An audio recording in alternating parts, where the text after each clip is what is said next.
দেখো আজকে আমরা ভয়েস চেঞ্জ শিখব। ভয়েস চেঞ্জ একটা এমন জিনিস যেটা প্রতিটা ক্লাসেই থাকে। ক্লাস 6-7 থেকেই শুরু হয়ে যায়, 7 থেকে শুরু হয়ে যায়, 7 থেকে একেবারে কলেজ লেভেল পর্যন্ত ভয়েস চেঞ্জ থাকে। তো ভয়েস কি আমাদেরকে আগে জানতে হবে, ভয়েস কি না। ভয়েস হলো, ভয়েস ইজ দ্য ফর্ম, আগে আমরা ইংরেজিতে বলে দিই, voice is the form of the verb which denotes whether the subject does the work or something is done to the subject. আরেকবার বলছি, voice is the form of verb which denotes whether the subject does the work or the work is done to the subject অথবা something is done to the subject. Voice হলো ভার্বের একটি গঠন বাক্যতে, একটি ভার্বের গঠন বাক্যতে যেটি বলে দেয় যে কর্তা বা সাবজেক্ট মানে যে করে সে কাজটি করছে অথবা কাজটি তার প্রতি করা হচ্ছে, তার জন্যে করা হচ্ছে। তাহলে কি হলো, এখান থেকে আমরা বুঝতে পারছি যে ভয়েসটা দুই প্রকারের। একটা কর্তা নিজে করে আর একটা কাজটা করা হয় কর্তার জন্য, কর্তার প্রতি। কথা বলছে? তাহলে হচ্ছে there are two kinds of voice.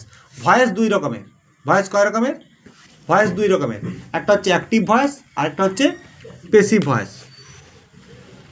একটা অ্যাক্টিভ ভয়েস আর একটা প্যাসিভ ভয়েস। তাহলে অ্যাক্টিভ ভয়েস কাকে বলে? when the subject of the sentence is the doer, the verb is active. যখন বাক্যতে সাবজেক্ট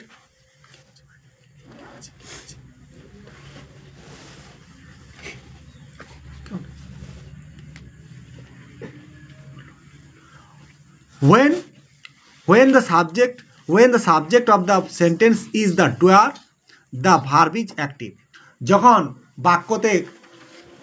বাক্যতে কর্তা কাজটা করে বা সেন্টেন্সটি কাজটা করে তখন সেই ভয়েসটা হয় অ্যাক্টিভ ভয়েস। যেমন I write a letter. Listen to me very carefully. I write a letter, আমি চিঠিটা লিখি। তাহলে এখানে আমি করলাম কাজটা, কে করলো? আমি।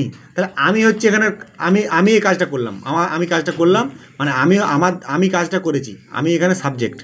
তাই এই বাক্যটাকে বলা হয় যে অ্যাক্টিভ ভয়েস। এই বাক্যটাকে কী বলা হয়? এবার শুনো, প্যাসিভটা শুনো। আই রাইট এ লেটার তো অ্যাক্টিভ ভয়েস হলো। এবারে এ লেটার, এবার প্যাসিভ হচ্ছে এ লেটার ইজ, যেহেতু প্রেজেন্ট টেন্স খেয়াল রাখতে হবে। এ লেটার ইজ, এবারে লেখার মানে ইংরেজি কি বলেছিলাম? এই মাত্রই বললাম রাইট। এবার রাইট ভার্বের 3 নম্বর যাইতে হবে ভয়েস চেঞ্জ করতে গেলে। তার জন্য কালকে ওই ছকটা শেখাচ্ছিলাম। রিটার্ন বলে ওটাকে।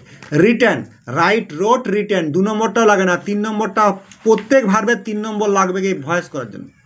Right, wrote, written. তাহলে a letter is written by me, তখন প্রথমে সাবজেক্ট ছিল আই, সেটা উল্টে যায় বাই মি হয়ে গেল। বাই কি হয়ে গেল?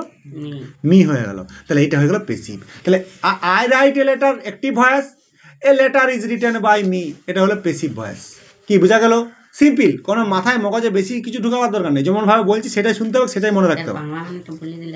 আমি একটি চিঠি লিখি, চিঠিটি আমার দ্বারা লেখা হলো, চিঠিটি আমার দ্বারা হলো। তাহলে প্রথমে ছিলাম আমি ছিলাম, পরের বারে প্যাসিভ ভয়েস হয়ে গেল, চিঠি প্রথমে হয়ে গেল। উল্টে যাবে, সাবজেক্টটা অবজেক্ট হয়ে যাবে, অবজেক্টটা সাবজেক্ট হয়ে যাবে।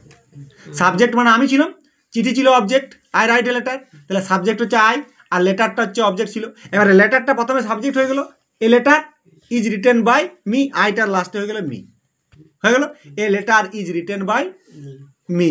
তাহলে হচ্ছে সাবজেক্টটা অবজেক্ট হয়ে গেল, অবজেক্টটা সাবজেক্ট হয়ে গেল। কি বোঝা গেল?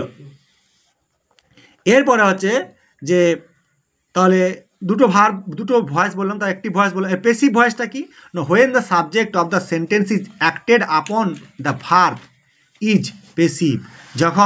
যখন subject of the sentence is acted upon, যখন বাক্যের কর্তাটা ওই ভার্বটার উপরে কাজ করে তখন সেটাকে বলা হয় পেসিভ ভয়েস। যেমন it was done by me, that has been done by him, that has been done by him, it was done by me, এগুলো পেসিভ ভয়েস।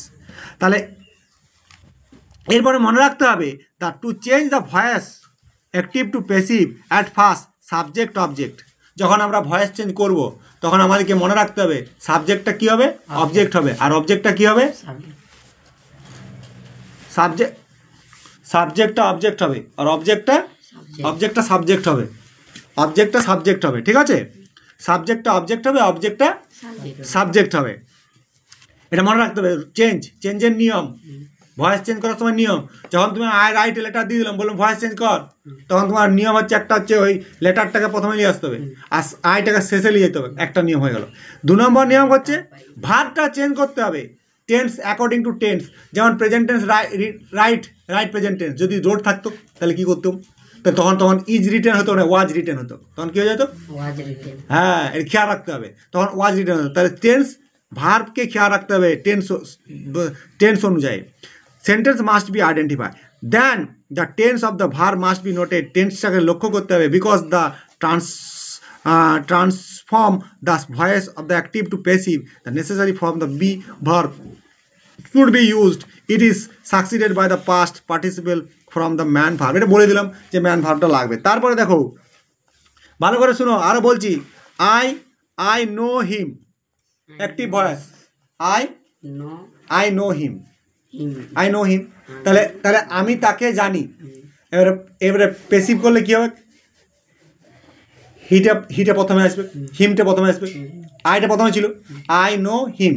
তাহলে পেসিভ করলে কী হবে, হিমটা প্রথমে আসবে, তাহলে হিমটা প্রথমে আসলে কী হবে, he is known to me, he is known to me, তাকে সে আমার দ্বারা জানা, he is known to me, আমার দ্বারা সে